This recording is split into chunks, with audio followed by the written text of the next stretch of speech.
اور علم پروردگار عالم عطا کرتا ہے۔ حکمت آتی کہاں سے، اس کا معنی کیا ہے؟ حکمت کا جو روٹ ورڈ ہے وہ ہے ہے کاف میم، ہے ہائے ہوتی اور بچوں کے لیے حلوے والی ہے، حلال اور حرام والی ہے، جس سے حلال اور حرام لکھا جاتا ہے، اور ہائے ہوتی کہتے ہیں علماء نے جو سکھایا ہائے ہوتی، جو ابجد حوض میں آتا ہے ہائے ہوتی۔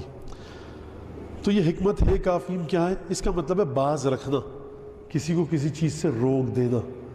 قرآن میں جن ہستیوں کو حکمت کی بات کی ہے، انبیاء اور رسول کی بات کی ہے، لیکن انبیاء اور رسول کے علاوہ حضرت لقمان کے سلسلے میں بھی حکمت کی بات کی۔ لقد آتینا لقمان الحکمت ان اشکر للہ، کہ ہم نے لقمان کو حکمت عطا کی، دیکھو اب شکر کرو خدا کا۔ تو پروردگار عالم حکمت عطا کرتا ہے اپنی جانب سے، لقمان کا ذکر کیا، قرآن کو قرآن حکیم کہا، انبیاء کو حکمت عطا کی۔ اس بات کا ذکر قرآن میں آیا انبیاء کے سلسلے میں۔ اس کا مطلب کیا ہے؟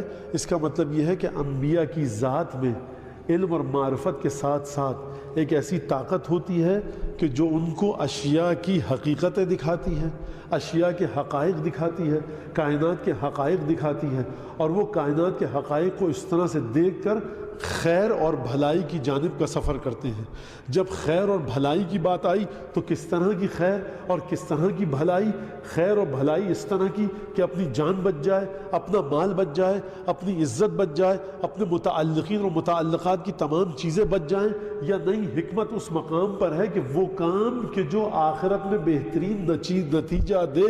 اسی لیے چچا ہے بوڑھا 75 سال کا نبی کریم کا حضرت ابو طالب حکمت کے برخلاف ایک کام کر رہے ہیں، کبھی رسول خدا کے بستر پر جعفر کو سلا رہے ہیں، کبھی عقیل کو سلا رہے ہیں، کبھی علی کو سلا رہے ہیں کہ رات کو اگر اندھیرے میں حملہ ہو تو میرے بیٹے مریں، رسول بچ جائے۔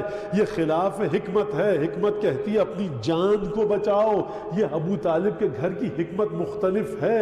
یہ حکمت اس طرح کی ہے کہ یہ حکمت اس آخرت کو دیکھ رہی ہے، خدا کے حکم کو دیکھ رہی ہے۔ اب اس طرح کی حکمت کے لیے جب تگ و دو کی جائے گی تو اب نسل ابو طالب جہاں تک چلے گی وہاں پر حکمت آپ کو نظر آئے گی، اور اس گھرانے سے حکمت باہر نہیں جائے گی۔ کیوں باہر نہیں جائے گی؟ کیونکہ عظیم ترین شخص کو بچانے کے لیے دنیاوی حکمت کو بالائے طاق رکھ کر، جس کو حکمت نہیں کہا جا سکتا، دنیاوی حکمت کو بالائے طاق رکھ کر اس حکمت کے ذریعے ابو طالب نے یہ کام کیا جو حکمت انبیاء اور اولیاء کو عطا کی جاتی ہے۔